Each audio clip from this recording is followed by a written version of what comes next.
नागपंचमी का सच क्या है? नागपंचमी का स्वरूप और वास्तविकता क्या है? एक्चुअल में बौद्धों के इस पर्व नागपंचमी को किस प्रकार पाखंडियों ने बदल कर, रौंद कर, परिवर्तित करके अपना पाखंड इसमें शामिल करके एक नया धर्म का एक नया त्योहार बना दिया। इस वीडियो में अगर आप अंत तक बने रहेंगे तो विश्वास मानिए आप पूरी तरीके से जान और समझ पाएंगे कि एक्चुअल में यह बौद्धों का पर्व किस तरीके से मनाया जाता था। तो आइए आगे जानते हैं।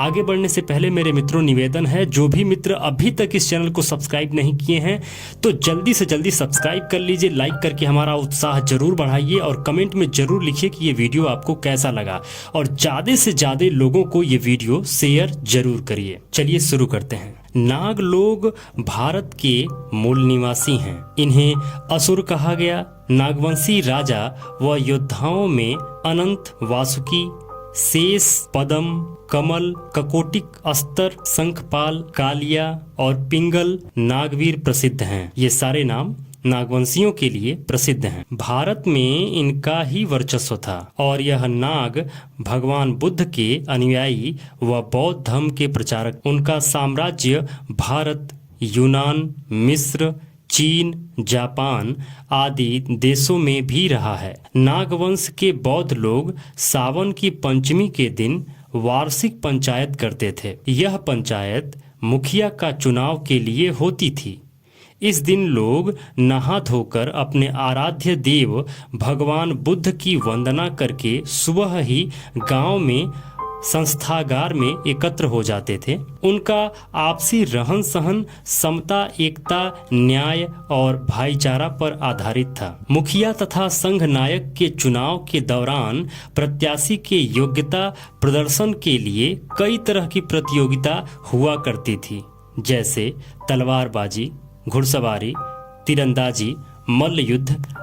ऐसे ही बहुत सारे प्रतियोगिता होते थे जिसमें मुख्यतः जो विजयी होता था वह मुखिया चुना जाता था। वर्तमान में भी नाग पंचमी के दिन कुश्ती, दंगल, कबड्डी, युद्ध कला से संबंधित दौड़, घुड़सवारी, निशानेबाजी आदि वीरता, साहस, कौशल और शक्ति के प्रदर्शित करने वाले खेलों का आयोजन किया जाता है। जैसा कि आप अपने जहां भी रहते होंगे स्थानीय तौर पे आपने देखा होगा या सुना होगा।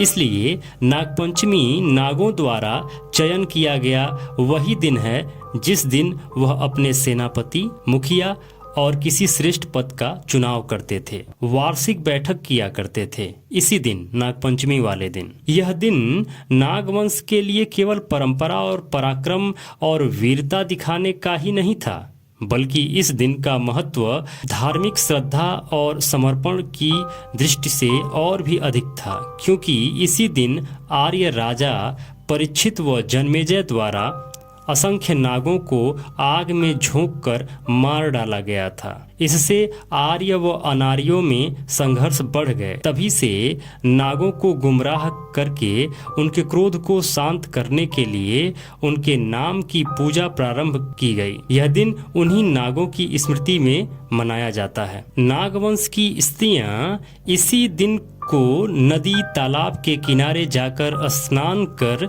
बोधि वृक्ष, स्तूप, चैत्य, गुहा, विहारों आदि बौद्ध प्रतीकों की पूजा करके घर, परिवार व समाज के लिए मंगल कामना करती थीं। इसी समय घात लगाकर विकृत मानसिकता के लोगों ने इन स्त्रियों की पिटाई तथा बेइज्जती की। कालांतर में सामाजिक जागरूकता के कारण ऐसा कर पाना असंभव हो गया। फिर भी इस परंपरा का निर्वहन करने के लिए लोग गुड़िया पीटकर उस परंपरा को आगे बढ़ा रहे हैं। नागपंचमी ये पर्व दरअसल उन 5 महान पराक्रमी नागवंशी राजाओं की याद में मनाया जाता था जिन्होंने बुद्ध संदेश का प्रसार भारत व भारत पार किया। उनके नाम थे अनंत, वासुकी, तक्षक, करकोटक और 5वां एरावत। नागपंचमी का संबंध नाग इन सांप से न होकर नाग यह टोटेम 5 पराक्रमी नाग राजाओं से संबंधित है। इनके गणतांत्रिक स्वरूप में अनेक स्वतंत्र राज्य अस्तित्व में थे, जिसमें अंततः यह सबसे बड़ा जम्मू कश्मीर का अनंतनाग ये शहर उनकी याद की गवाही देता है। इसके बाद दूसरे वासुकी नागराज ये कैलाश मानसरोवर क्षेत्र के प्रमुख थे। तीसरे नागराजा तक्षक, जिनकी यादगार के रूप में पाकिस्तान में तक्षशिला है। चौथे नागराजा करकोटक और 5वें एरावत रावी नदी के पास। इन 5 राजाओं के गणतांत्रिक राज्य सीमा एक दूसरे से जुड़ी हुई थी। इस क्षेत्र के लोग इन 5 पराक्रमी राजाओं की याद कायम रखें, इसलिए हर साल समारोह आयोजित करते थे। वो नागपंचमी के नाम से जाना जाने लगा। इसका अनुसरण उस राज्य के अन्य प्रांतों के लोगों द्वारा किया गया।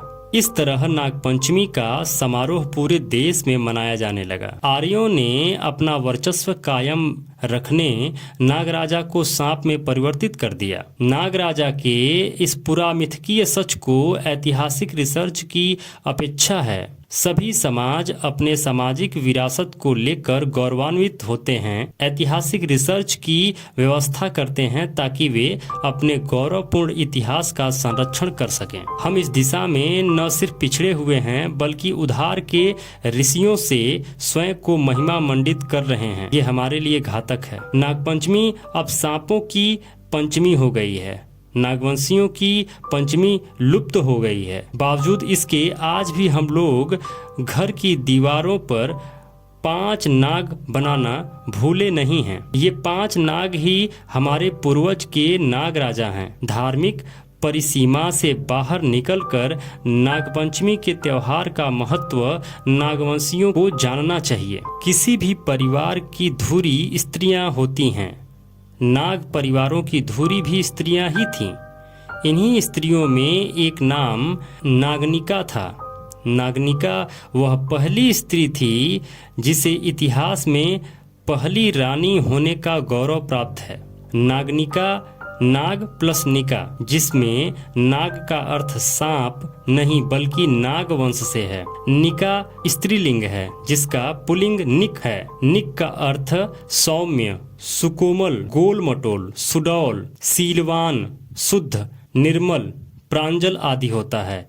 उसी प्रकार निका या निका को सौम्या, छरहरी व सीलवती, शुद्धा, निर्मला, प्रांजला आदि अर्थों से समझना चाहिए। अब आगे देखिए, ब्राह्मण ग्रंथों में शूद्र के सबसे बड़े पुत्र को शैशव काल में गंगा दान, जिंदा गंगा नदी में बहाकर मार डालना का जो विधान बनाया गया है, आपको ये पता है कि नहीं पता है? मैं आपको क्लियर कर दूं कि प्राचीन काल में जब भारत, जिसे कहते हैं कि राम राज्य जब आया था, तो उस समय में ब्राह्मण ग्रंथों के अनुसार या फिर वह परंपरा क्या थी कि किसी भी शूद्र का जो सबसे बड़ा पुत्र पैदा होगा उसको पैदा होते ही जिंदा गंगा नदी में बहाकर मार डाला जाएगा। यह ब्राह्मणों का रीति और रिवाज था जिससे भारत के मूल निवासी ग्रसित रहे। वह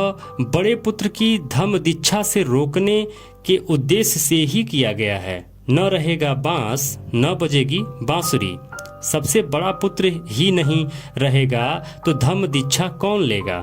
जब परिवार में कोई भी व्यक्ति धम्म दीक्षा नहीं लेगा तो वह पूरा परिवार ब्राह्मणवाद के जाल में बड़ी आसानी से फंस जाएगा।